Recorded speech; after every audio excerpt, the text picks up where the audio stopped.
अस्सलाम वालेकुम दोस्तों। सुबह सबसे पहले तो अलीम खान ने जो धमाके किए वो आप सब ने देखे कि अलीम खान ने कहा कि मैं अपना बदला भी लूंगा और मैं इमरान खान साहब को पता नहीं कहाँ से कहाँ तक छोड़ के आऊंगा।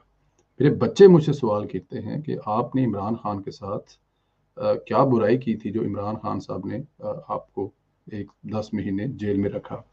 अगर वज़ीर आज़म नहीं बनाना था तो बता देते, इसमें कौन सी बड़ी बात है। इमरान खान का रवैया मेरे साथ और इमरान खान ने जो मेरे साथ किया इसकी माफ़ी मैं अब नहीं दूंगा। बहुत बहुत सारी बहुत सख्त बातें की। बुशरा बीबी की जो दोस्त फराह खान है उसके बारे में कहा कि फराह खान भाग गई है। फराह खान भाग गई है, 3 दफ़ा कहा फराह खान भाग गई है और वो करोड़ों अरबा रुपया इकट्ठा करके गई है। पंजाब में कोई भी करप्शन फराह खान के बगैर नहीं होती थी। रेट थे कि क्या लगना है, उसके इतने पैसे लगेंगे तो हो जाएंगे। ये तमाम बातें एक तरफ, लेकिन शाम को जो उनकी ऑडियो लीक हुई जिसमें पहले वो ऑडियो आप सुन ले और उसके बाद फिर इस पे बात करते हैं। नॉट सेइंग कि जो नवाज शरीफ है वो बहुत बड़ा एंजल है और ये शहबाज शरीफ है या वो है। मैंने अपना हिसाब बराबर करना है, जो उसने मेरे साथ किया, मेरे बच्चों के साथ किया, और मैं उसका हिसाब बराबर करके छोड़ूंगा। Rest I don't even care. तो ये था नया पाकिस्तान। और जितनी मैंने मेहनत की है इतनी तो किसी ने नहीं की। तो इमरान खान को बाहर से देखना और ड्राइंग रूम में बैठ के देखना और टीवी पे बैठ के देखना और उसकी बातें सुनना वो बहुत अच्छी हैं। बातें तो इसके अलावा भी बहुत अच्छे अच्छे लोग करते हैं, लेकिन जब अमल की बात आती है तो फरा बीबी के जरिए जो रिश्वत ली गई है पंजाब में और जो उनकी बेगम को सेट मिले हैं मलिक रियाज साहब से। आपके तो सारे दोस्त आर्मी में मौजूद हैं, जरा उनसे पूछेंगे आपके जो पुराने जनरल आसिम को निकाला गया था किस बात पे निकाला था, क्योंकि जनरल आसिम ने जाके इमरान खान को बताया था कि आपके घर में सेट आया है रिश्वत का जो कि मलिक रियाज साहब ने भेजा है। और उसके बाद उनको जनरल आसिम को DGISI से हटा दिया गया था क्योंकि उन्होंने उसको कहा था कि you are crossing the limits. और जनरल आसिम तो आपके बैचमेट होंगे या आपके बिल्कुल करीबी होंगे, तो आप जरा उनसे पूछें ये बात ठीक है या नहीं। और मुझे तोशे खाने की घड़ियां आई हैं जिनको जिनको बेचा गया और जिसके पैसे जो है वो इमरान खान साहब की बेगम साहबा ने वसूल किए हैं, उसकी वो तफसीलात क्यों नहीं बताते।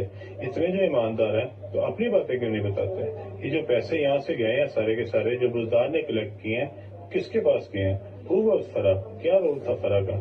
सो ये बाहर से बैठ के बहुत रोजी बेचते नजर आती है। मेरे से ज्यादा टाइम किसी ने नहीं गुजारा। I know exactly what was going on. So I just thought कि ये जो फैंटेसिज्म है ये हमने भी बहुत देखा था और हमने भी बहुत करने की कोशिश की, बट रियलिटी वाज डिफरेंट।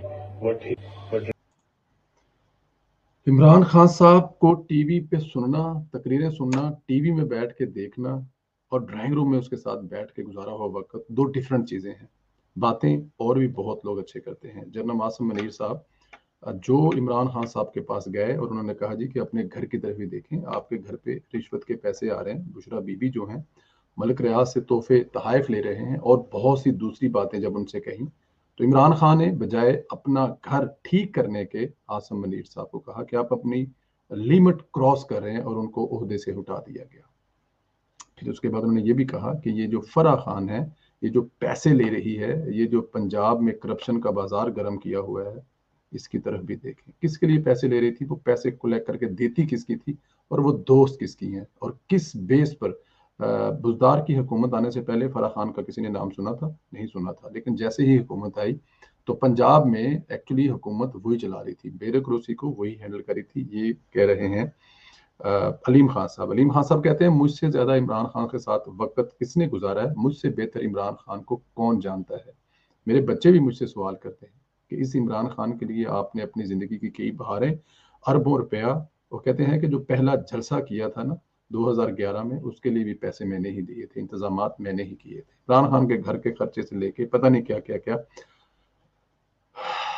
अब यूथियों को कौन समझाए कि तुम्हारा लीडर और तुम्हारे लीडर की घरवाली कौन सी करप्शन के पैसे और किससे लेती हैं। अलीम खान से बेहतर कौन जानता है। कल आपके बहुत करीबी खुल के सामने आ जाए तो क्या हाल होगा। अभी तो डरना चाहिए, जिस दिन जहांगीर तरीन साहब प्रेस कॉन्फ्रेंस करें से उस दिन कौन सी क्यामत आएगी। जहांगीर तरीन तो खाए हुए पेट से एक एक दाने का हिसाब भी बता देंगे। जहांगीर तरीन जब मिलने गए थे तो एक 0 मीटर गाड़ी लेके गए थे, 50-30 लाख रुपया देते थे, जो बाद में इमरान खान साहब ने कहा कि कम पड़ जाता है, इसको 50 से 60 लाख करो, घर का खर्चा कम पड़ जाता है। ये इमरान खान जिसके बारे में लोग कहते हैं कि ये ईमानदार है, उन यूथियों पर रहम और तरस आता है कि वो यूथिये इमरान खान को समझते हैं कि बंदा तो कम से कम ईमानदार है। लेकिन डेफिनेट है, मेरी बहस जो अक्सर दोस्तों से होती है जो कि इमरान खान को सपोर्ट करते हैं, मैं सिर्फ इतना कहता होता हूँ कि इमरान खान के साथ रहने वाला एक बंदा सामने आए और इमरान खान के बारे में कहे कि इमरान खान बंदा ठीक नहीं है, करप्ट है, तो कोई बात नहीं, इग्नोर कर दें, दूसरा तीसरा। लेकिन यहाँ पे तो लाइन लगी हुई है, बानी अराकीन जिनमें से अकबर एस बाबर साबिक जज साहब हैं, उसके बाद हामिद खान साहब हैं, उसके बाद फौजिया कसूरी हैं, उसके बाद जहांगीर तरीन है, उसके बाद एक लंबी लाइन लगी हुई है जो ये बताते हैं कि इमरान खान की शख्सियत कैसी है, और इमरान खान अभी भी वही सब कुछ कर रहे हैं। अब एक नया ड्रामा उन्होंने शुरू किया हुआ है, लेकिन खैर अलीम खान ने ऐलान कर दिया है मोहसिन बेग के साथ इमरान खान साहब को नंगा करके रहेंगे, एक एक चीज दुनिया को इमरान खान की बता के रहेंगे। अब देखते हैं कि अगला कौन सा शेर सामने आएगा, लेकिन फिलहाल अलीम खान साहब की ऑडियो लीक हुई है, आने वाले दिनों में जहांगीर तरीन साहब की भी लीक हो सकती है। अपना ख्याल रखें दोस्तों, खुदा हाफिज।